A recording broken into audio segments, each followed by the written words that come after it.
Hi everybody, it's Jonathan L Segal, and this is episode 5 of Piano and Musicality Lessons with Jonathan L Segal. I am he.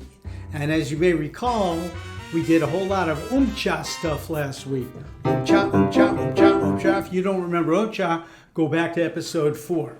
Episode 5, we are going to tackle mixing blues with jazz. So we've been doing blues. We're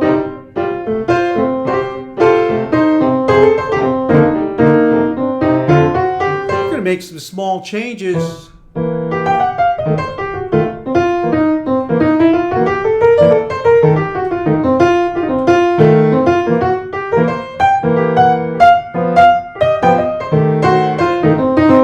Mix it together, jazz and blues. Are you ready?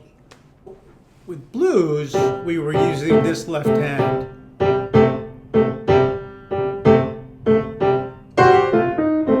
And the rhythm, dun, dun, dun, dun. That's going to change a little bit. Instead of that, this is going to be our left hand. Or I don't go 1, 2, 3, 4, 1, 2. That's what I don't want to do. I want to put the second hit on the and, E and B flat. 1 and 2 and 3 and 4. It'll help you to think eighth notes. Jazz eighth notes are a little bit different. If blues eighth notes tend to be da, boo, dee, boo, da, boo, do. Jazz eighth notes tend to be da, boo, dee, ba, da, ba, dee, ba, dee, ba, dee, ba, zoo, ba, dee, ba. Ba, dee, li, ba, boo, doo, blip, bleep. Instead of dunka, dunka, dinka, danka, dan. It's so important that this lands on the and. 1 and 2 and 3 and 4 and 1. Where did I get this from? This is diminished fifth, by the way. A very, very unique interval in the history of music. A diminished fifth, and where did I get it? Well, I took a C7. Remember last time we talked about C dominant 7th chord? I kept the E. And I kept the B flat. That's the third of the chord and the 7th. If I have the 3rd and 7th of a dominant 7th chord, that's really all I need to do this. So this is a 2-note voicing. 1 and 2 and 3 and 4. Now what's going to happen when you add your right hand probably is you're going to mess up and go like this. 2, 1, 2, 3, 4. So you really got to listen for yourself. 1 and 2 and 3 and 4. 1 and 2 and 3. Now you could use the same scale. One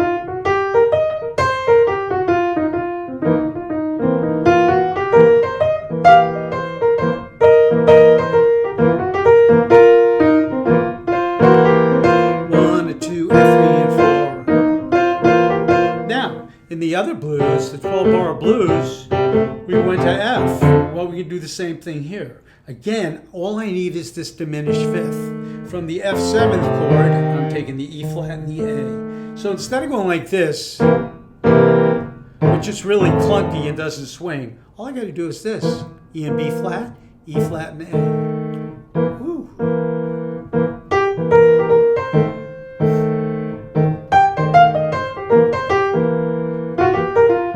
Now we come to the 5 chord. G7, all I need is the 3rd and the 7th, F and B. Like this. So here's all I need for a 12-bar, let's call it a jazz blues.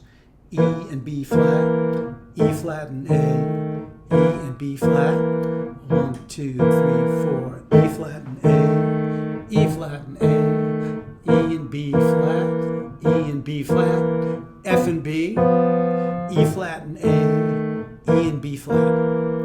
Blues scale.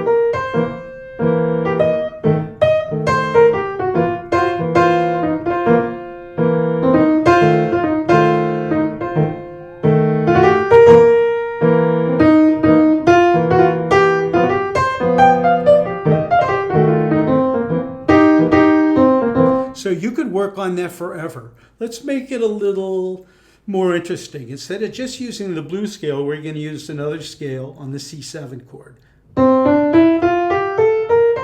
It looks like a C major scale, but the 7th is lowered. You could think of it as an F scale starting on the 5th note. And that, my friends, is called the Mixolydian mode. The Mixolydian mode! That's the same mode John Lennon used in Norwegian Wood. But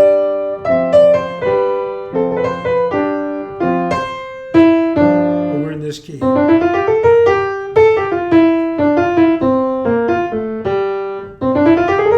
So whenever you're on the one chord, the C7 in the jazz blues, don't just use the blues scale, try this scale.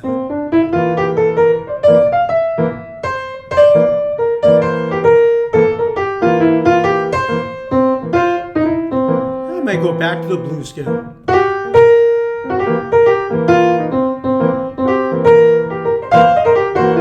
Back to the Mixolydian.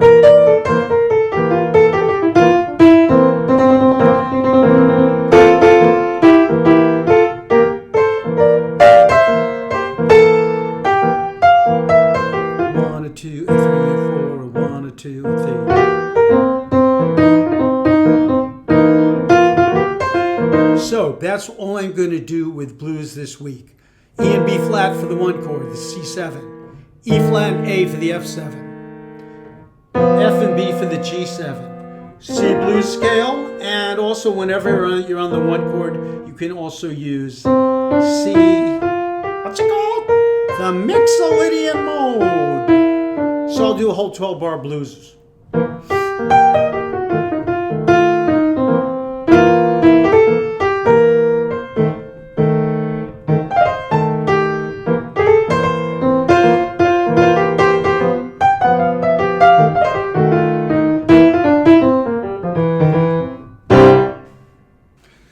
Last week we added the dominant 7th chord, which is so crucial to Western music. We're going to add a new chord today, and there are 12 of every one. Remember, C, F, beatga, beatga. Every type of new chord you learn or new scale, you want to find all 12 of them in the order around the circle. C, F, beatga, B flat, E flat, A flat, D flat, G flat, B, E, A, D, G, C, F, beatga, beatga. Okay, so new chord.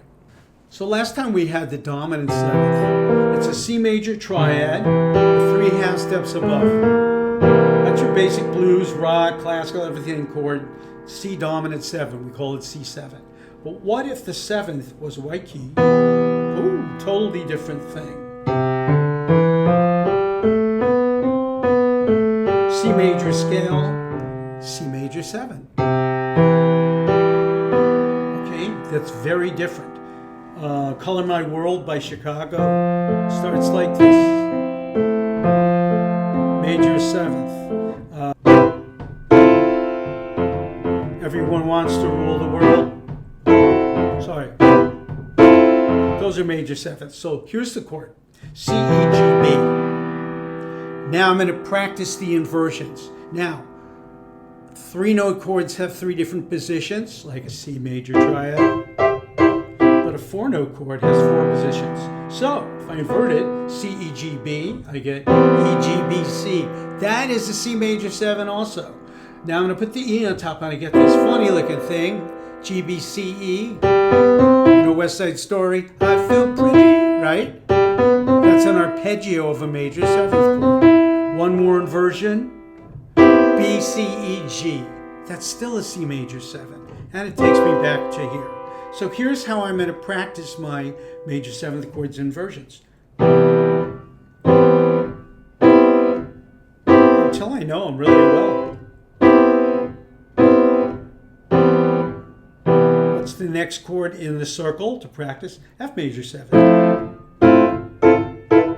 So look, if I have to get from C major 7 to, let's say, F major 7, look what I did. I didn't go, I'm using smooth voicing, I hardly moved. 2 notes didn't even move.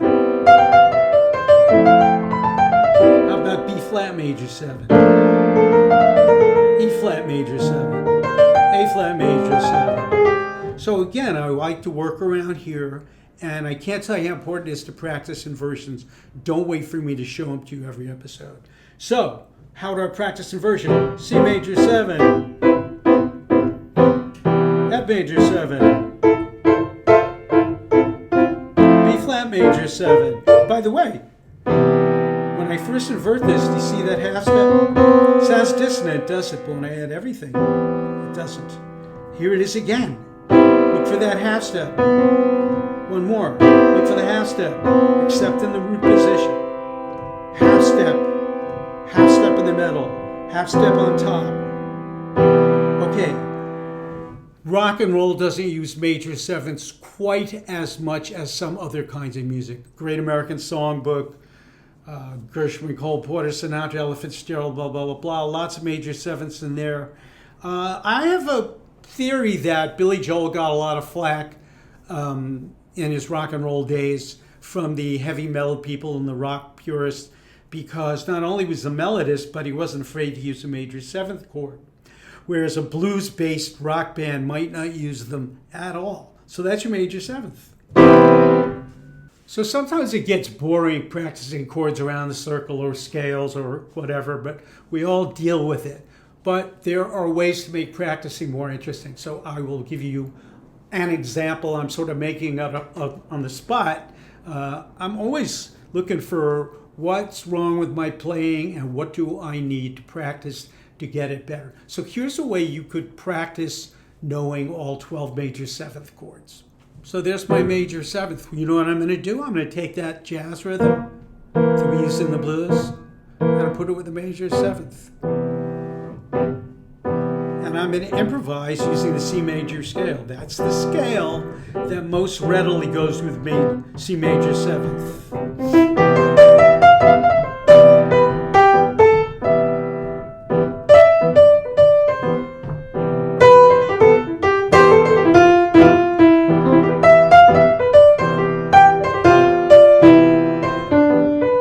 What's next in the circle? F major seventh. What scale am I going to use? F major scale. Make sure you keep this 1 and 2 and 3 and 4. If you don't land on the end, it ain't going to swing. So I'll put those together. Let's say maybe I'll do C major 7, then F major 7, then B flat major 7. Right now I'm using root position. You got to be careful. Like I would not use... Okay, you see this F major 7 chord? I would never do that an octave down unless I wanted some special effects. It's too muddy. I'm more likely to invert it. So here's C major 7 to F major 7 to B flat major 7. What scale am I going to use? The B flat major scale. I'm just practicing the chord, practicing improvising with them. C major 7, couple of bars. F major 7, couple of bars. B flat major 7, couple of bars. So don't go to any bars before you start playing. Although I certainly worked at a few. So, C major 7.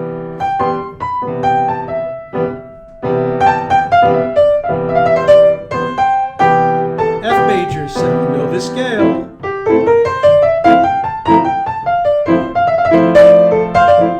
Oh, I'll go back to C major 7. Try that B flat major 7. I could use the root position, but I actually was going to go here. Inversion.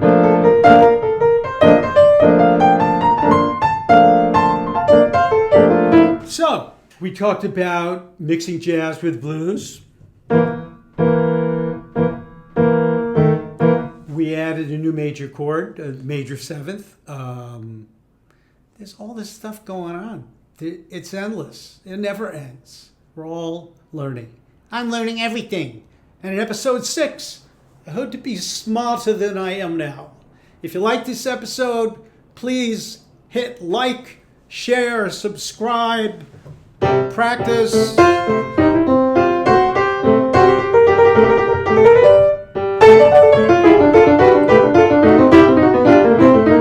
What was that?